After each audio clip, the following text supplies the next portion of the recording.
हिंदुओं का जो नव जागरण हुआ है और उस नव जागरण से जो हिंदू वोटर्स, मतलब हिंदू मानस, गलत बोल गया वोटर, हिंदू मानस संगठित हो रहा है और अब उसको लगता है कि नहीं, ये देश मेरा है, ये देश हिंदुओं का है और यहाँ तो वही होना चाहिए जो बहुसंख्यक जनता चाहेगी, क्योंकि हिंदुओं को लंबे समय तक मेजोरिटेरियन कह के कि आप तो बहुसंख्यकवादी हो तो इसका मतलब है कि आप ही राज करोगे क्या, इस तरह की चीजें कह कह के उनको निरंतर अपमानित किया गया।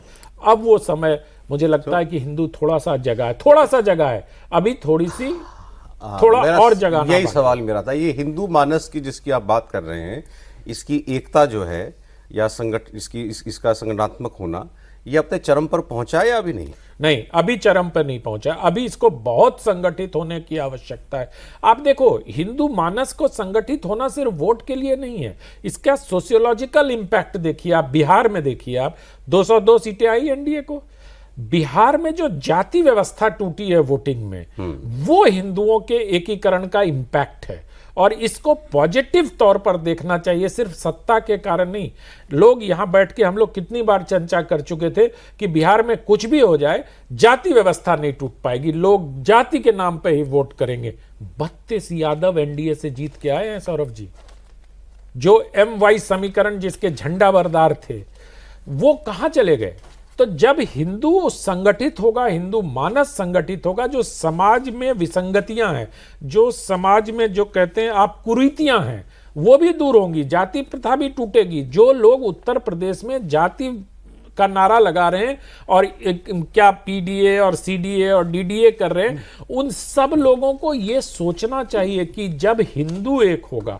आज देखिए नरेंद्र मोदी की बात इतने लोग कर रहे हैं, आरोप लगाए जा रहे हैं कि वहां के लोकल उसको नहीं बुलाया गया कि दलित थे। अरे भैया, वहां जितने लोग बैठे थे आम लोग थे सारे, आम लोग तो थे ही सर, उसी में वंचित और दलित समुदाय के लोग बहुसंख्यक थे, ये पता ही नहीं लोगों को।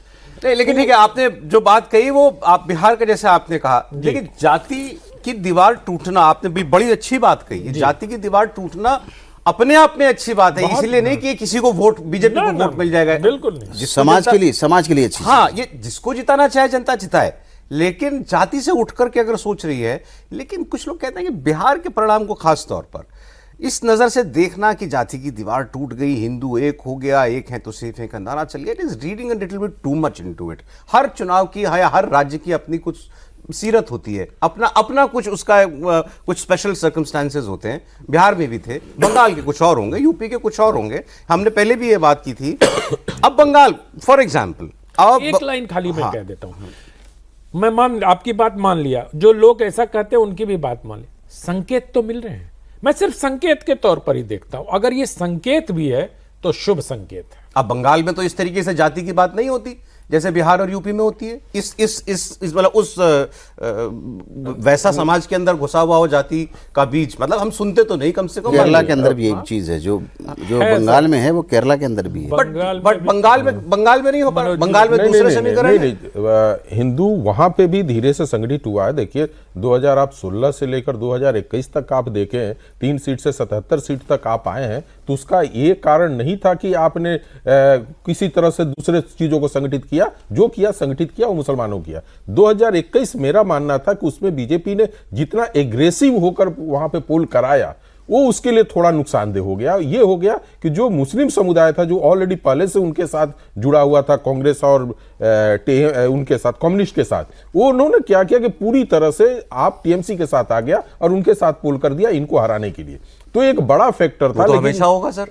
नहीं, उसमें वो तो आप ले आ दिया, उस वोट को ले आ दिया। अब क्या है कि SIR आ रहा है। हम लोग का मानना है कि यदि बिहार में 36 से 37 लाख वोटरों का नाम कट सकता है, जहां पे कम संख्या में लोग आए हैं बाहर से। अब ये बताइए कि बंगाल के 10 ऐसे जिले हैं जहां पे 105% से लेकर 65% तक लोगों का वोट बढ़े हैं। ये वोटर कहां से आए हैं? पिछले SIR से SIR के बीच में 68% वोटर बढ़ गया पूरे बंगाल में। तो ये वहां से पॉपुलेशन बढ़ा है ऐसा नहीं है, यानी कि कहीं न कहीं से आया है और वहां पे जुड़ा है।